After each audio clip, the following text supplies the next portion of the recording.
Thank you. Senator Moody. Thank you, Mr. Chairman. I didn't realize we had lost the other side of the dais. Appreciate you calling this hearing, and I appreciate our witnesses for being here today. Sometimes when we have these hearings and we're talking about oversight of agencies and other government programs in Congress, as you heard, we're focusing on what we can do better for Americans, American taxpayers. I think we also want to talk about how we can improve and maybe examine ways we've gotten things right. And maybe that can be a model that we can replicate in other programs. So I appreciate having that discussion with Senator Hawley. And, in Florida, we have 27,000 railroad retirement beneficiaries. We have the opportunity to discuss sometimes how in that specific program we've gotten it right. I think when we talk about solvency of that program or funding of that program, I like to examine, it's a unique program, certainly, and so I like to go back and go, okay, what have we done right here, and how might we use some of those things for other programs that we have? I think there's a bipartisan success story in there of the Railroad Retirement Board as an answer to age-old problems. And given the uncertainty of current times, millions of Floridians who are planning for retirement are concerned with what the golden years will look like for them. Many have private pensions, retirement accounts, and have made preparations, but many don't. And in Congress, our number one job is minding the nation's purse. And mismanagement and previously has put some of our trust funds that protect our most vulnerable in danger of insolvency. And I want to make sure we take where programs have not become insolvent or how we've gotten that right, and maybe apply those lessons to some of these funds where we're facing real challenges in the future. The president is fully committed. Leadership here in the Senate is fully committed to making sure that we are examining how we're spending money, what this future in terms of stability of this country's success looks like, and making sure that we're being meaningful stewards of taxpayer money. So business as usual may not cut it as we move forward because we are in, many would say we are facing extraordinary financial challenges as a nation.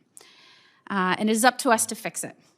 So I always appreciate an opportunity like this to discuss programs and where we might have some things to learn. And so I appreciate you being here to talk about the Railroad Retirement Board, what it's gotten right, and how we might translate that to success elsewhere. So Mr. Chorley, in your testimony, one of the ways in which the Railroad Retirement Board has remained solvent and fiscally healthy is through investment. In 2001, Congress permitted the RRB to invest in private sector securities. And I believe you would say this has led to the major factor of maintaining solvency of the RRB. In the Working Families Tax Cut Act, we created tax-advantaged Trump accounts, direct investments in our youth's future. These funds are invested in the market and become available at 18, and they create opportunity for young adults. And some folks out there, some analysts have done math and estimate if you invested $7,000 at the birth of a child, by the time they reach retirement, they could have over $1 million. And I just think that's an exemplary of what prudent investing can do in the private market.